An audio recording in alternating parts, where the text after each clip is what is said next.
ನೋಡಿ, ಕರ್ನಾಟಕ ರಾಜಕಾರಣದಲ್ಲಿ ಏನೆಲ್ಲ ಮಹತ್ವದ ಬದಲಾವಣೆಗಳಾಗ್ತಾ ಇದೆ ಅನ್ನೋದನ್ನ ಗಮನಿಸ್ತಾ ಇದ್ದೀವಿ. ಸಿದ್ದರಾಮಯ್ಯ ಅವರು ತಮ್ಮ ಸ್ಥಾನಕ್ಕೆ ರಾಜೀನಾಮೆಯನ್ನ ಕೊಟ್ಟಾಯ್ತು. ಡಿ.ಕೆ. ಶಿವಕುಮಾರ್ ಅವರಿಗೆ ಪಟ್ಟಾಭಿಷೇಕ ಫಿಕ್ಸ್ ಆಗಾಯ್ತು. ಈ ಕಡೆ ಡಿ.ಕೆ. ಶಿವಕುಮಾರ್ ಅವರು ಸಿಎಂ ಆಗ್ತಾ ಇದ್ದಾರೆ. ಇನ್ನೇನು ಕೆಲವೇ ದಿನಗಳಲ್ಲಿ ಪ್ರಮಾಣ ವಚನವನ್ನ ಕೂಡ ಸ್ವೀಕಾರ ಮಾಡಲಿದ್ದಾರೆ. ಬುಧವಾರ ಪ್ರಮಾಣ ವಚನದ ಡೇಟ್ ಕೂಡ ಫಿಕ್ಸ್ ಆಗಿದೆ. ಇದೆಲ್ಲದರ ನಡುವೆ ಜೆಡಿಎಸ್ ಅಲ್ಲೂ ಕೂಡ ಸದ್ದಿಲ್ಲದೆ ಒಂದಷ್ಟು ಬದಲಾವಣೆಗಳನ್ನ ಮಾಡಿಕೊಳ್ಳಲಾಗ್ತಾ ಇದೆ. ಹಾಗಾದ್ರೆ ಡಿ.ಕೆ. ಸಿಎಂ ಆಗ್ತಾ ಇದ್ದಂತೆ ಜೆಡಿಎಸ್ ಅಲ್ಲಿ ಯಾವ ರೀತಿ ಬದಲಾವಣೆಗಳಾಗ್ತಾ ಇದೆ? ಪ್ರಾದೇಶಿಕ ಪಕ್ಷವಾದಂತಹ ಜನತಾದಳ ಜಾತ್ಯತೀತ ಪಾಳೆಯದಲ್ಲಿ ಒಂದು ಕಡೆ ತಲ್ಲಣ ಸೃಷ್ಟಿಯಾಗಿದೆ ಅನ್ನುವ ಮಾತುಗಳು ಕೂಡ ಕೇಳಿಬರ್ತಾ ಇದೆ. ಚಲುವರಾಯಸ್ವಾಮಿ ಅವರೇ ನೆನ್ನೆ ತಾನೇ ಒಂದು ಮಾತು ಹೇಳಿದ್ರು, ಅಯ್ಯೋ ಜೆಡಿಎಸ್ ಅಲ್ಲಿ ಬಹಳ ತಳಮಳ ಆಗಿದೆ, ಹಂಗಾಗಿದೆ ಹಿಂಗಾಗಿದೆ ಅಂತ ಹೇಳಿ. ಬಟ್ ಅವರ ಹೇಳಿಕೆಗೆ ಸಾಕಷ್ಟು ವಿರೋಧಗಳು ಕೂಡ ವ್ಯಕ್ತವಾಯಿತು. ಈಗ ಡಿ.ಕೆ. ಸಿಎಂ ಆಗ್ತಾ ಇದ್ದಂತೆ ಕುಮಾರಸ್ವಾಮಿ ಅವರು ಕೂಡ ಒಂದಷ್ಟು ಮಾಸ್ಟರ್ ಪ್ಲಾನ್ಗಳನ್ನ ಮಾಡ್ಕೊಳ್ತಾ ಇದ್ದಾರೆ. ಸಹಜವಾಗೇನೆ ಅವರು ಕೂಡ ಸಹಜವಾಗಿ ಒಂದಷ್ಟು ಪ್ಲಾನಿಂಗ್ಗಳನ್ನ ಮಾಡ್ಕೋಬೇಕು. ಯಾಕಂದ್ರೆ ಡಿ.ಕೆ. ಅವರು ಕೂಡ ಒಕ್ಕಲಿಗ ಸಮುದಾಯಕ್ಕೆ ಸೇರಿದಂತಹ ನಾಯಕರು. ಸೊ ಡಿ.ಕೆ.ಗಿಂತ ಎಚ್.ಡಿ.ಕೆ. ಬಹಳಷ್ಟು ಸ್ಟ್ರಾಂಗ್ ಆಗಬೇಕಾಗತ್ತೆ ಮುಂಬರುವಂತಹ ಚುನಾವಣೆಯನ್ನ ಎದುರಿಸಬೇಕು ಅಂತ ಹೇಳಿದ್ರೆ. ಹಾಗಾಗಿ ಒಂದು ಕಡೆ ರಾಜ್ಯ ರಾಜಕಾರಣಕ್ಕೆ ಮತ್ತೆ ಮರಳುವ ಸಾಧ್ಯತೆಗಳು ಕೂಡ ಇದೆ. ಎಚ್.ಡಿ. ಕುಮಾರಸ್ವಾಮಿ ಅವರು ರಾಜಕೀಯ ಏಳಿಗೆ ಆಗಬೇಕು ಅಂತ ಹೇಳಿದ್ರೆ, ಜೆಡಿಎಸ್ ತನ್ನ ಅಸ್ತಿತ್ವವನ್ನು ಉಳಿಸ್ಕೊಳ್ಬೇಕು ಅಂತ ಹೇಳಿದ್ರೆ ಇರುವಂತಹ ಸವಾಲುಗಳನ್ನ ನಿವಾರಣೆ ಮಾಡ್ಕೋಬೇಕು. ಸೊ ಪ್ರಾದೇಶಿಕ ಪಕ್ಷದ ಅಸ್ತಿತ್ವವನ್ನು ಉಳಿಸ್ಕೊಳ್ಳೋದಕ್ಕೆ ಹಾಲಿ ಕೇಂದ್ರ ಸಚಿವರಾದಂತಹ ಎಚ್.ಡಿ. ಕುಮಾರಸ್ವಾಮಿ ಅವರು ತಮ್ಮ ಸಚಿವ ಸ್ಥಾನಕ್ಕೆ ರಾಜೀನಾಮೆಯನ್ನ ಕೊಟ್ಟು ಮರಳಿ ರಾಜ್ಯ ರಾಜಕಾರಣಕ್ಕೆ ಪ್ರವೇಶಿಸೋದಕ್ಕೆ ಗಂಭೀರ ಚಿಂತನೆ ಮಾಡ್ತಾ ಇದ್ದಾರೆ. ನೋಡಿ, ಹಿಂದೆನೂ ಕೂಡ ಸ್ಪೀಡ್ ನ್ಯೂಸ್ ಕನ್ನಡ ಈ ಬಗ್ಗೆ ನಿಮಗೆ ಒಂದಷ್ಟು ವಿಡಿಯೋಗಳಲ್ಲಿ ನಾನೇ ಹೇಳಿದ್ದೀನಿ. ರಾಜ್ಯ ರಾಜಕಾರಣಕ್ಕೆ ಮರಳುತ್ತಾರೆ ಕುಮಾರಸ್ವಾಮಿ ಅವರು.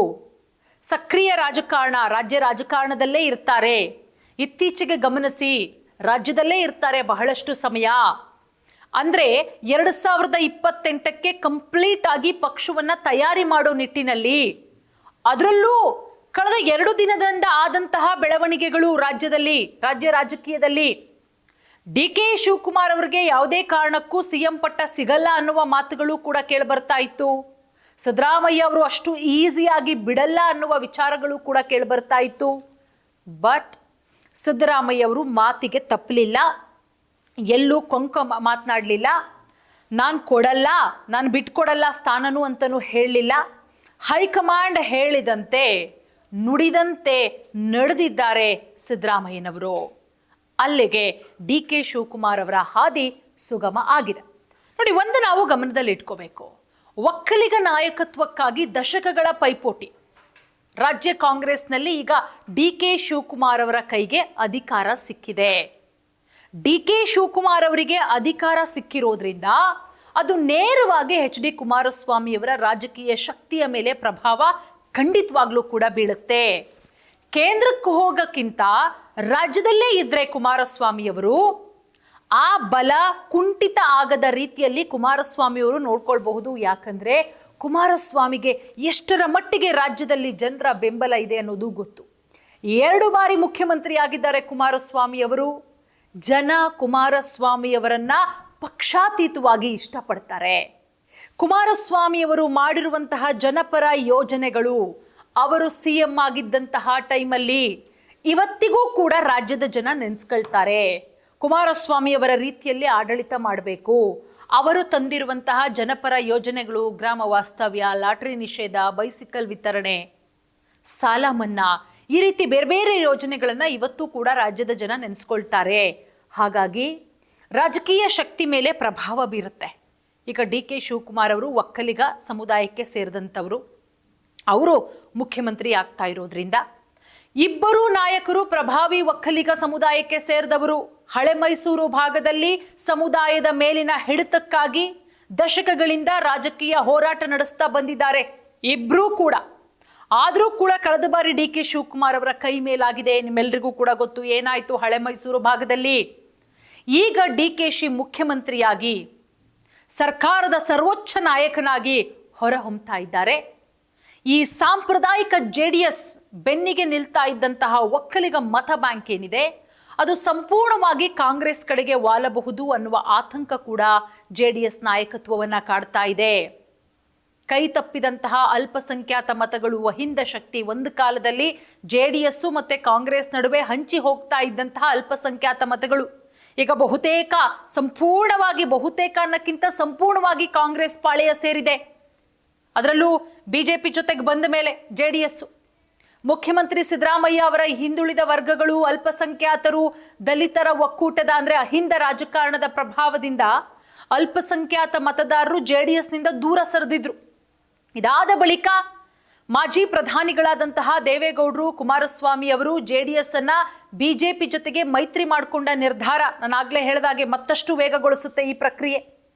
ಸೊ ಹಾಗಾಗಿ ಅಲ್ಪಸಂಖ್ಯಾತ ಮತದಾರರು JDSನಿಂದ ಸಂಪೂರ್ಣವಾಗಿ ಅಂತರ ಕಾಯ್ದುಕೊಳ್ತಾರೆ.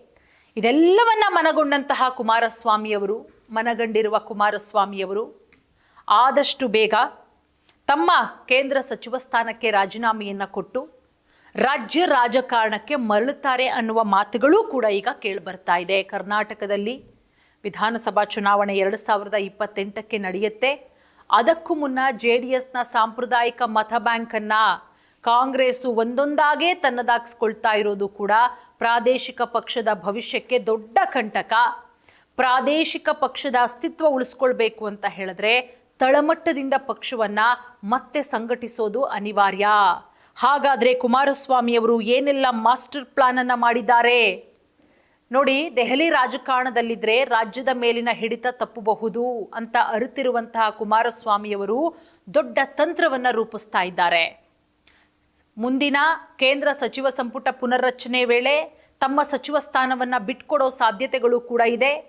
ತಮ್ಮ ಸಚಿವ ಸ್ಥಾನವನ್ನ ಬಿಟ್ಕೊಟ್ಟು ಅವರು ಬೆಂಗಳೂರು ಗ್ರಾಮಾಂತರ ಲೋಕಸಭಾ ಕ್ಷೇತ್ರದಿಂದ ಬಿಜೆಪಿ ಟಿಕೆಟ್ ಗೆದ್ದಿರುವಂತಹ ಸಂಸದ ಡಾಕ್ಟರ್ CN ಮಂಜುನಾಥ್ ಅವರಿಗೆ ಕೊಡಿಸೋದಕ್ಕೂ ಕೂಡ ಎಲ್ಲ ರೀತಿಯ ಪ್ಲಾನ್ ಮಾಡ್ತಾ ಇದ್ದಾರೆ ಅನ್ನುವ ಮಾತುಗಳು ಕೂಡ ಕೇಳಿಬರ್ತಾ ಇದೆ.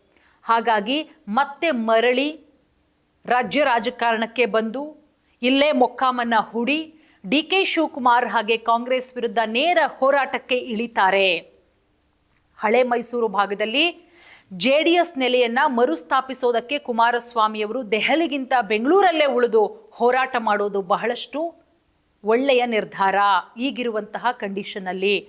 ಹಾಗಾಗಿ ಸಂಪುಟ ಪುನರ್ರಚನೆಯ ವೇಳೆ ಅಥವಾ ವಿಸ್ತರಣೆಯ ವೇಳೆ ತಮ್ಮ ಸ್ಥಾನಕ್ಕೆ ರಾಜೀನಾಮೆಯನ್ನು ಕೊಟ್ಟು ಆ ಸ್ಥಾನಕ್ಕೆ ಮಂಜುನಾಥ್ ಅವರನ್ನ ಕೂರಿಸಿ CN ಮಂಜುನಾಥ್ ಅವರನ್ನ ಕೂರಿಸಿ ಮತ್ತೆ ರಾಜ್ಯ ರಾಜಕಾರಣಕ್ಕೆ ಬರುವಂತಹ ಸಾಧ್ಯತೆಗಳು ಕೂಡ ಇದೆ. ನಿಮ್ಮ ಅನಿಸಿಕೆ ಏನು?